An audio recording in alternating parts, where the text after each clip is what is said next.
In this video, we start to know about law.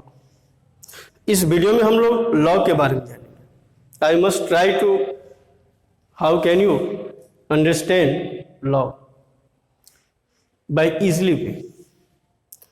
तो हम एक कोशिश करेंगे कि आप एक आसान तरीका से लॉ को समझें और लॉ को जानें. यह हमारा प्रयास रहेगा कि आप लॉ को कितने बेहतरीन ढंग से आप समझ सकते हैं और हम समझाने का कोशिश करेंगे. देखिए, लॉ क्या है, लॉ के बारे में कंसेप्शन क्या है, इसके बारे में हम समझने का प्रयास करेंगे. तो we are going to start. तो हम लोग चलते हैं लॉ के बारे में जानने के लिए और उसके बारे में आनंद प्राप्त करने के लिए. देखिए, लॉ थोड़ा ऐसा एक्सरसाइज है कि थोड़ा सा झुझलाता है. एक्सरसाइज माने कि वह थोड़ा सा झुझलाहट पैदा करेगा. थोड़ा वो कोशिश करेगा कि लॉ का क्वेश्चन जो होता है कि आप जेईई मेंस एडवांस का उठा कर देखिए तो आपको थोड़ा सा झंझट में डालने का प्रयास करता है. बस उसको उसके सारे प्रॉपर्टीज़ को आप जानिए, ढंग से जानिए और सही ढंग से उसका इस्तेमाल कीजिएगा तो वो झंझट से आप बारीकी से बारी बारी से आप निकल सकते हैं और तब जो है कि क्वेश्चन को आप आसानी से सॉल्व कर सकते हैं. तो हम लोग चलते हैं लॉ के बारे में जानने के लिए. लॉ यानी कि हम लॉगारिदम्स.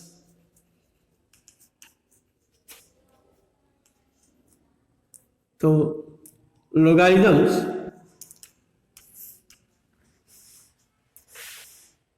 तो लॉ एक बात आप आसानी से हम समझाने का प्रयास कर रहे हैं. देखिए, हम 2 का पावर 2 इक्वल टू क्या होता है? 4. 2 का पावर 2 इक्वल टू 4. तो ये लॉ क्या करता है अगर कहा जाए कि ये देखिए, ये पावर जो है, इंडेक्स जो देखते हैं 2 का इंडेक्स, 2 का जो इंडेक्स है इसको कहते हैं 2 is the log of 4 to the base 2. यानी कि ये जो इंडेक्स 2 है वह जो इंडेक्स इसी 2 को हम कह रहे हैं इंडेक्स जो 2 है. तो लॉग ऑफ 4 किसका? 4 का लॉग टू द बेस. किस बेस पर? 2 बेस पर. बेस देखिए नीचे में लिखा रहता है, वह क्या होगा? 2. इसी प्रकार एक और आपको दे, जैसे आप 3 का पावर 4 इक्वल टू 81 होता है. ठीक, साधारण अर्थ कि 3 का पावर 4 हम करें तो 3 का इंडेक्स कितना है? 4 है. तो इसको लॉग में क्या कहा जाएगा कि ये इंडेक्स ये जो है 4 जो है 4 इज द लॉग ऑफ 81 का log to the base 3 base पर. यानी कि लॉग 81 का 3 बेस पर वैल्यू क्या होगा? 4. ये इंडेक्स होता है. जो आप इंडेक्स 3 का पावर देख रहे हैं वही इंडेक्स इसका लॉग होता है जो रिजल्टेंट होता है. तो इस प्रकार हमने आपको ये बताया कि लॉग क्या होता है. लॉग आप देख सकते हैं कि हम अगर बेस है तो इसका मतलब जो अगर आपको सीधे लॉग दिया हुआ है तो कहें कि बेस का कितना पावर करें कि वह 81 आ जाए. बेस का कितना पावर करें कि 81 आ जाए, वही इंडेक्स जो यानी कि बेस का जो इंडेक्स होगा वही उसका लॉ का वैल्यू होगा. यह है लॉ. अब हम चलते हैं इसको परिभाषित करते हैं. एक सिस्टम इसको देख लॉ को. हियर इफ ए का power X equal to Y. हम इसको एक इंडेक्स लिखते हैं। देखिएगा ए जो होता है, ए का मान 0 से बड़ा होता है या ए का वैल्यू 0 से बड़ा,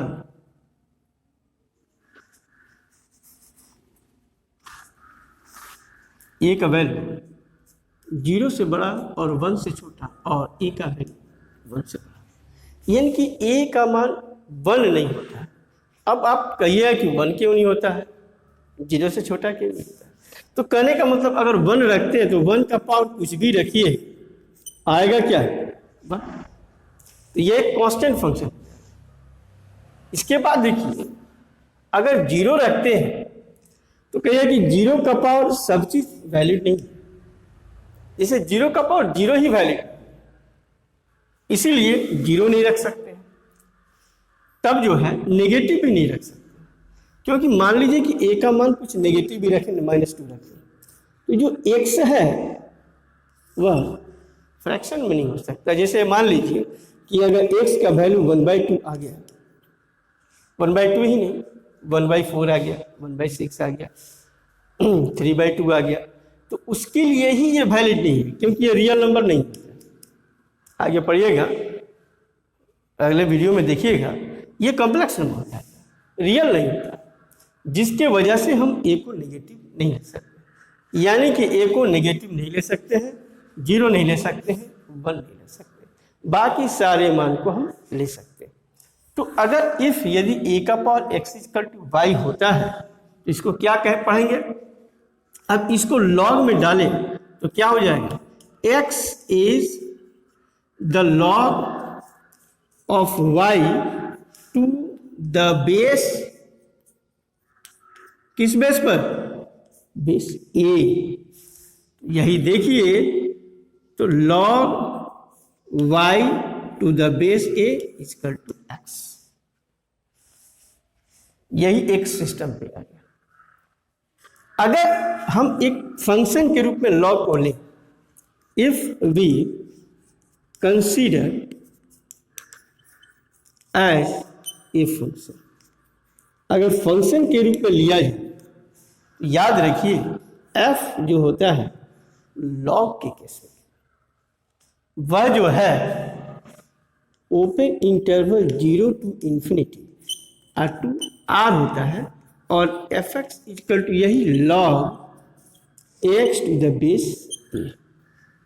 हमने इसी चीज को लिखा है, बस इंटरचेंज किया है थोड़ा सा, इसको फंक्शन के रूप में लाया, क्योंकि फंक्शन में जब भी किसी भी सिस्टम को डाला जाए तो याद रखिए x इंडिपेंडेंट वेरिएबल होता है, तो हमको x को इंडिपेंडेंट वेरिएबल में डालना पड़ेगा, तब ये जो फंक्शन का फॉर्म ये ग्रहण करेगा। तो हमने इसको एक फंक्शन का रूप दे दिया, fx equal to log x the base a। जब ये फंक्शन में आ गया तब आप बहुत अच्छे ढंग से आप समझ सकते हैं कि x का वैल्यू 0 to ∞ होगा, 0 भी नहीं होगा, x का वैल्यू 0 भी नहीं होगा, ये हमेशा 0 से बड़ा होता है। और वेयर और ए तो आप देख चुके हैं,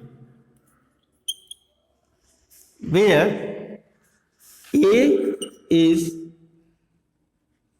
ए का वैल्यू 0 और 1 या ए इज ग्रेटर देन 1। बेस जो होता है, देखिए किसी भी चीज को मापने के लिए बेस की आवश्यकता, बिना बेस का आप नहीं नाप सकते।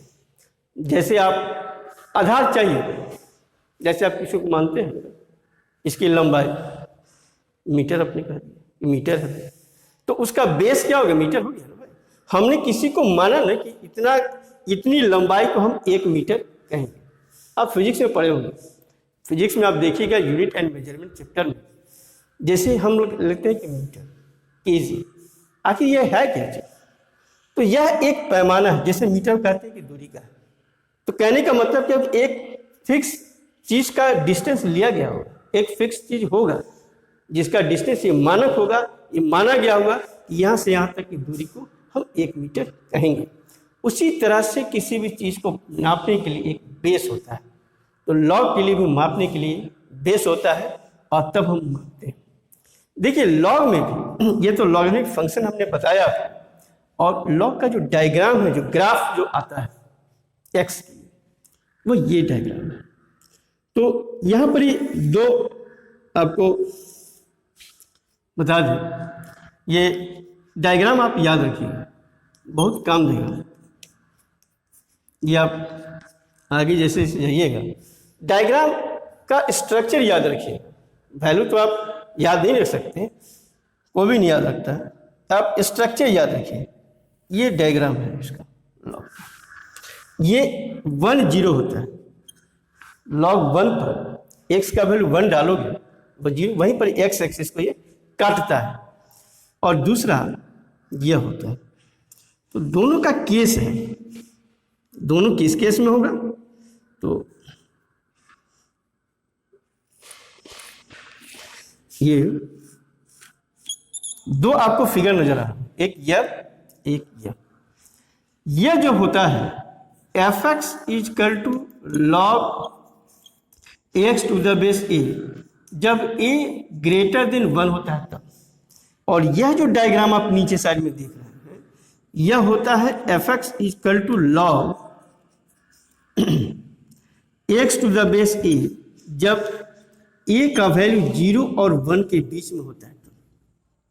क्या होता है, 0 और 1 के बीच में हो तब इसका डायग्राम ऐसा होता है लॉग का। बस ये शेप याद रखिएगा, ऐसा जाता है शेप, आपको बहुत कारगर होगा। और ये 1 पर काटता है, यानी कि log 1 0 एक्स एक्सिस को।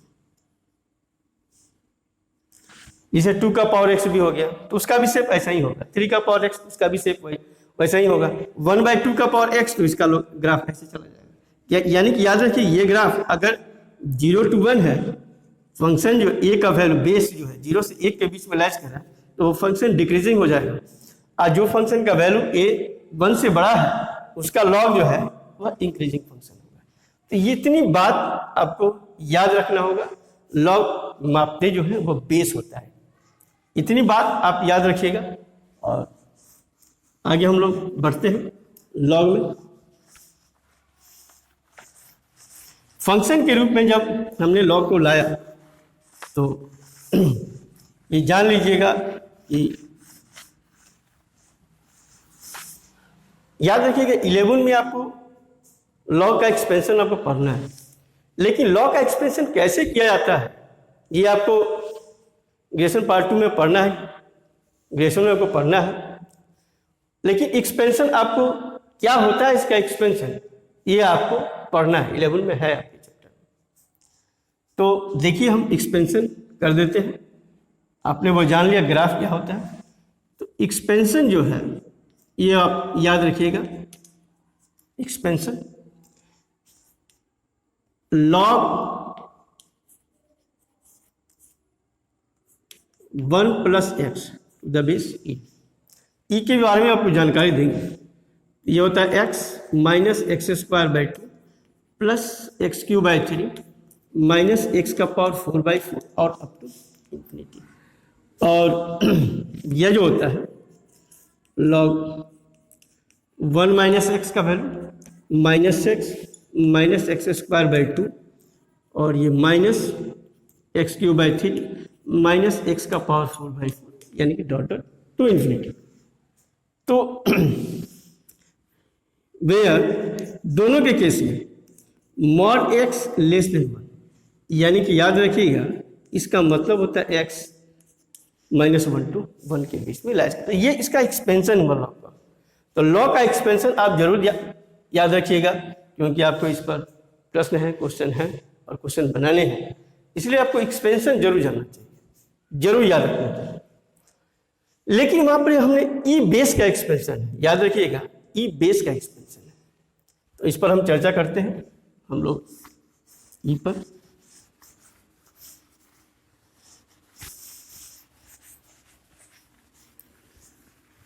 देखिएगा आप पहले आप जानते हैं common law.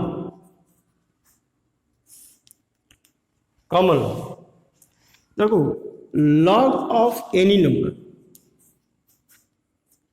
Any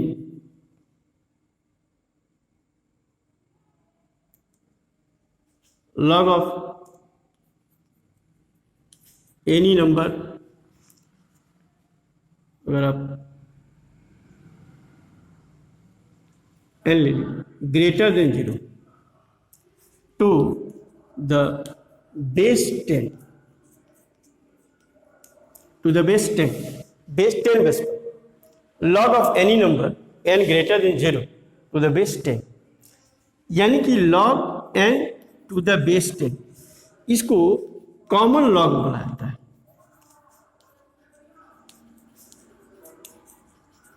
common log आप केमिस्ट्री में जब आप पढ़ने जाइएगा तो केमिस्ट्री में आपको लॉग का इस्तेमाल ज़्यादा पड़ता है, और लॉग टेबल जितना बना होता है वह इसी कॉमन लॉग पर होता है। ये कॉमन लॉग ही कॉमन लॉग पर काम करता है। कहीं CL लिखा रहता है, CL का मतलब आप समझिएगा कॉमन लॉग, तो यही log n to the base a, इसको ऐसे भी लिखा जाता है, तो आप समझ लीजिए कि वहां पर कॉमन लॉग का इस्तेमाल है। CL का मतलब कॉमन लॉग है।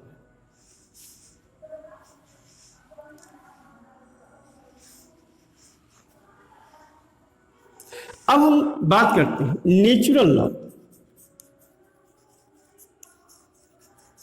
नेचुरल लॉग, तो देखो log of any number n greater than 0 to the base e को एक्सपोनेंट बोला जाता है। ई को क्या कहते हैं? एक्सपोनेंट। इसी को नेचुरल लॉग बोला जाता है।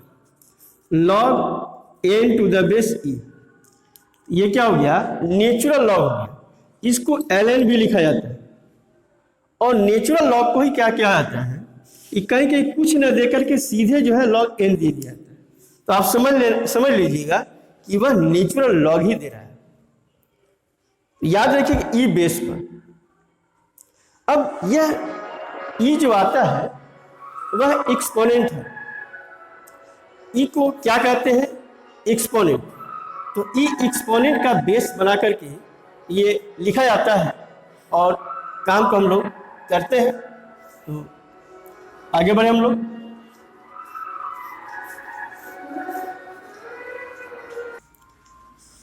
तो लॉग के बारे में जान गए हम लोग, नेचुरल लॉग के बारे में जाने, कॉमन लॉग के बारे में जाने। हम आपको कह रहे थे ई के बारे में। ई जो एक्सपोनेंट होता है, इसको हम यहाँ पर नोट लिख देते हैं।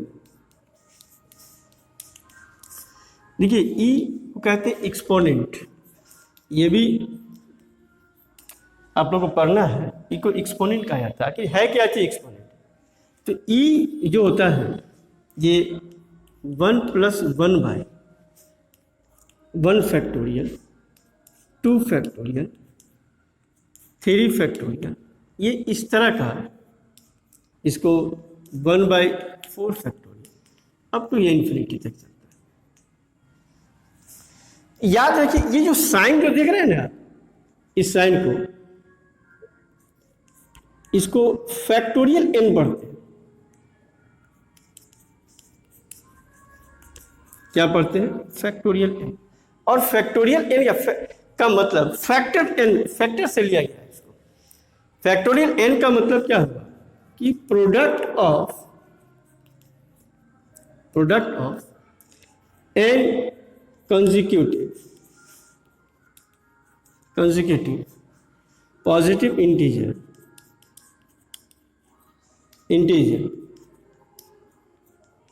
Beginning from 1,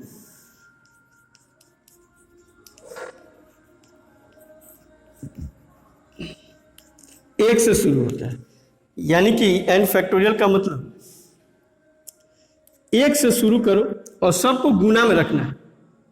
product of n consecutive positive, तो 1 के बाद क्या? 2, 3, 4, इस तरह करते करते कहां तक जाएंगे? n तक।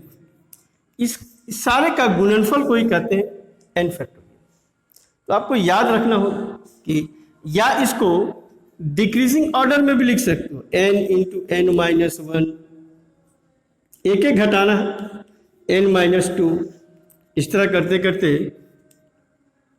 3 2 इंटू वन। अगर आपको मान लीजिए कि कोई कहे कि 2 फैक्टोरियल क्या होगा, तो 1 इंटू टू 2, कहे कि 3 फैक्टोरियल 1 इंटू टू इंटू 3, 3 बार गुना कर दीजिए, तो 3 बार गुना कीजिएगा तो 6 हो जाएगा। इस तरह से कहे कि 4 फैक्टोरियल क्या होगा, तो 1 इंटू टू इंटू 3 इंटू 4। अब तो आप समझ गए होंगे, ये होता है 24। 5 फैक्टोरियल कहे तो आप अब आराम से निकाल सकते हैं आप, 4 इंटू 5 120, तो आप समझ गए होंगे फैक्टोरियल। तो ये एक्सपोनेंट होता है, इसी के एक्सपेंशन को कहते हैं ई एक्सपोनेंट। इसका जो वैल्यू होता है वही ई कहलाता है। और ई एक कैसा नंबर है, एक इरेशनल नंबर है। तो देखिए, तो एक्सपोनेंट ई के बारे में, तो ई का जो value approximate value 1 digit, approximate value 2.7 के लगभग होता है, यानी कि डेसिमल के 1 डिजिट तक। और E is an irrational number, यह एक इरेशनल नंबर होता है, इरेशनल नंबर। ये ई का अप्रोक्सीमेट वैल्यू यही 2.7 के लगभग होता है। तो ई एक क्या होता है, इरेशनल वैल्यू है। इसी मान पर जो लॉ मेजर किया जाता है उसी को कहते हैं नेचुरल लॉ। याद रखिए कि मैथ में जितना भी लगभग हम लोग पढ़ते हैं, स्टडी करेंगे फंक्शन के बारे में ई बेस पर, तो जहां भी एल लिखा रहेगा, एल एन लिखा रहेगा, समझ लीजिएगा कि वो नेचुरल लॉ ही कह रहा है। तो जहां भी एल एन लिखा रहेगा उस बात को पूरी तरह जान लीजिएगा कि वह एल एन ही लिखा रहेगा, नेचुरल लॉ कह रहा है। देखिए 10 बेस पर लॉ का वैल्यू निकालने के लिए आपको हायर क्लास की जरूरत नहीं है, मैथ में कहीं आवश्यकता ही नहीं पड़ेगी। अगर आप 11 पढ़ते हैं, 11 12 देख रहे हैं, तो इसकी आवश्यकता मैथ में नहीं है। आपको आवश्यकता तब कहाँ पड़ेगी, केमिस्ट्री में आपको आवश्यकता पड़ेगी। जब केमिस्ट्री पढ़ने जाइएगा तो वहाँ पर ही उसका वैल्यू को लिखा जाता है। आप देखिएगा लॉग टेबल लिखा हुआ रहेगा। आप चैप्टर के एंड में केमिस्ट्री का बुक उठाइएगा और उसके एंड पर आप देखिएगा लॉग टेबल दिया रहता है। तो वो लॉग टेबल 10 बेस पर आधारित होता है, 10 बेस पर उसके मान को लिखा हुआ रहता है, जिसको कहते हैं लॉग टेबल। और उसी को हम लोग देख करके वैल्यू को रखते हैं। और लॉग आप याद करने की कोशिश मत कीजिएगा कि लॉग 1 तो 0 ही होता है, लॉग 2 का, लॉग 3 का 10 बेस पर, इसको याद करने की कोशिश मत कीजिएगा। याद नहीं, आपको मिलेगा, आपको लिखा हुआ मिल जाएगा, आप उसको लिख दीजिएगा। या आप एग्जाम में देने जाइएगा, अगर लॉग की आवश्यकता होगी 10 बेस पर, तो वो लिखा हुआ मिलेगा ही मिलेगा आपको। यहाँ देखिए देख चुके पहले कि ये मान लीजिए कि n का power m equal to p है, q है। तो आप समझ गए होंगे ना कि m is the log of p to the base n, यानी कि यह हो गया ना कि log p to the base n equal to क्या हो गया, m। ये भी सही है, यहां से यहां लिख सकते हैं। और ऑल्सो अगर आपको कहीं ऐसा लिखा हुआ मिले तो इसको भी ऐसे भी लिख सकते हैं, p इक्वल टू n का पावर m। यहां से भी यह याद रखिएगा, इसके साथ ये होता है, इसके साथ ये होता है, दोनों बात याद रखना है, नहीं तो गड़बड़ा जाएगा। तो इस दोनों सिस्टम को आप याद रखिएगा, तब आगे का प्रश्न को आप सही ढंग से डील कर सकते हैं। ये लॉग हुआ, हमने लॉग के बारे में आपको जानने का प्रयास किया और आप जाने। तो आप मान लीजिए कि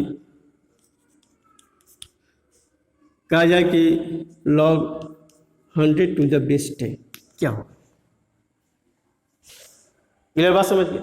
अगर मान लीजिए आपको निकालना होगा इसका वैल्यू कितना है, तो उसे निकालने के लिए तो इजी तरीका है, आप जान लीजिए कि लॉग जब होगा ना, तो हम आपको बताए थे कि बेस का पावर उतना करने का कोशिश कीजिए, बेस का पावर उतना करने का कोशिश कीजिए जितना कि 100 आ जाए। तो एक तो तरीका ये हुआ कि 100 और ये 100 है तो 10 का पावर 2 होता है। तो जब बेस का पावर 2 हो गया तो ये पावर होता है वही उसका वैल्यू है। या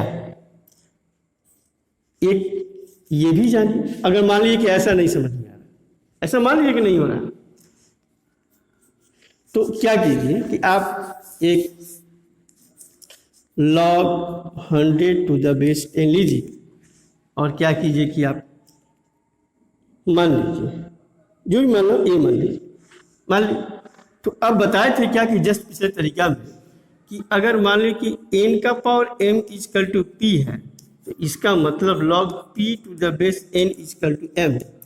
तो याद रखिए अगर यह है तो यह भी तो लिख सकते हैं, इधर से इधर और फिर इधर से ये जो दिया हुआ है p का पावर n का पावर m, ये भी हो सकता है। ये अगर याद है नोट में लिखे हुए थे उसको अगर याद कीजिएगा तो देखिएगा 100 इजकल टू हो जाएगा 10 का पावर a। ठीक, तो जब 10 का पावर a हो गया तो ये इसको हम 10 का पावर 2 लिख सकते हैं। तब तो हम कहें कि 2 बराबर क्या हो गया a, तो a इजकल टू क्या हो गया 2, निकाल सकते हैं। हम आपको क्या करते हैं कि कुछ क्वेश्चन आपको देते हैं, सम प्रॉब्लम,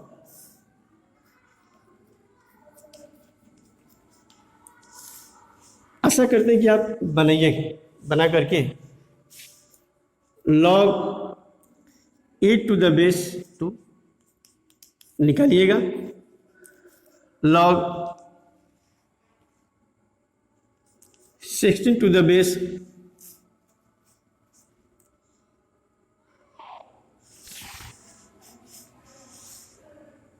ये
ये सारे क्वेश्चन को 5 क्वेश्चन हम आपके सामने रखे हैं, आप लोग बनाइएगा, सब बना लीजिएगा, आप बन ही जाएगा आप लोग से, और जो नहीं बनेगा वो हम नेक्स्ट वीडियो में आपको बताएंगे, और आप प्रॉब्लम बना के रखिएगा और नेक्स्ट वीडियो में हम आपको बता देंगे।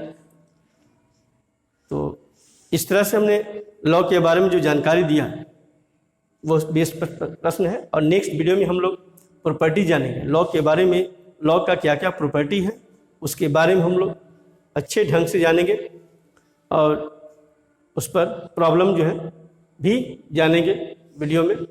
और याद रखिए कि अगर आप लोग ऑनलाइन जुड़ना चाहते हैं तो जूम ऐप पर आप लोग मेरे व्हाट्सएप पर आइए, जूम ऐप पर आप लोग ऑनलाइन जुड़ सकते हैं, ऑनलाइन क्लास जूम ऐप पर होगा, आप व्हाट्सएप कीजिए, व्हाट्सएप के द्वारा हमसे कांटेक्ट कीजिए, हम आपको उसके बारे में पूरी तरह जानकारी देंगे। या व्हाट्सएप पे जुड़िए, या अगर मेरा मोबाइल नंबर आपको पता है उससे भी आप हमसे कांटेक्ट कर सकते हैं।